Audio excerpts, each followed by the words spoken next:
حضرت انس رضی اللہ تعالیٰ عنہ فرماتے ہیں کہ ہم نے ایک دفعہ نبی کریم صلی اللہ علیہ وآلہ وسلم کو دیکھا کہ آپ صلی اللہ علیہ وآلہ وسلم مسکرا رہے ہیں، تو حضرت عمر رضی اللہ تعالیٰ عنہ نے پوچھا کہ یا رسول اللہ، کون سی چیز آپ کی مسکراہٹ کا سبب ہے؟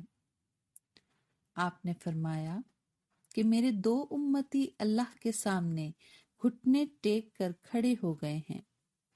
ایک اللہ سے کہتا ہے کہ یا رب، اس نے مجھ پہ ظلم کیا ہے، میں بدلہ چاہتا ہوں۔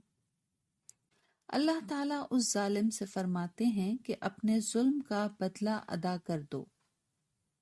ظالم جواب دیتا ہے، یا رب، اب میری کوئی نیکی باقی نہیں رہی کہ ظلم کے بدلے میں اسے دے دوں۔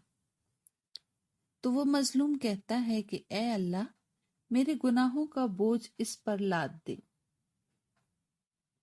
یہ کہتے ہوئے حضور اکرم صلی اللہ علیہ وآلہ وسلم آپ دیدہ ہو گئے اور فرمانے لگے کہ وہ بڑا ہی سخت دن ہوگا، لوگ اس بات کے حاجت مند ہوں گے کہ اپنے گناہوں کا بوجھ کسی اور کے سر دھر دیں۔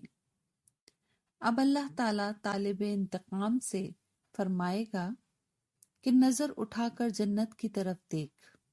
وہ سر اٹھائے گا، جنت کی طرف دیکھے گا اور عرض کرے گا، یا رب، اس میں تو سونے اور چاندی کے محل ہیں، موتیوں کے بنے ہوئے محل ہیں۔ یا رب، یہ محل کس نبی اور کس صدیق اور کس شہید کے ہیں؟ اللہ تعالیٰ فرمائیں گے، جو اس کی قیمت ادا کرتا ہے اسی کو دیے جاتے ہیں۔ وہ کہے گا، یا رب، کون اس کی قیمت ادا کر سکتا ہے؟ اللہ تعالیٰ فرمائیں گے کہ تو اس کی قیمت ادا کر سکتا ہے۔ اب وہ عرض کرے گا، یا رب، کس طرح؟ اللہ جل شانہ ارشاد فرمائے گا، اس طرح کہ تو اپنے بھائی کو معاف کر دے۔ وہ کہے گا، یا رب، میں نے معاف کیا۔ اللہ تعالیٰ فرمائیں گے، اب تم دونوں ایک دوسرے کا ہاتھ تھامے جنت میں داخل ہو جاؤ۔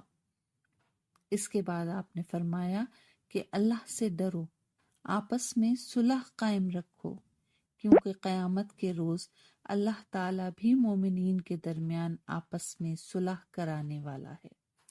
سبحان اللہ۔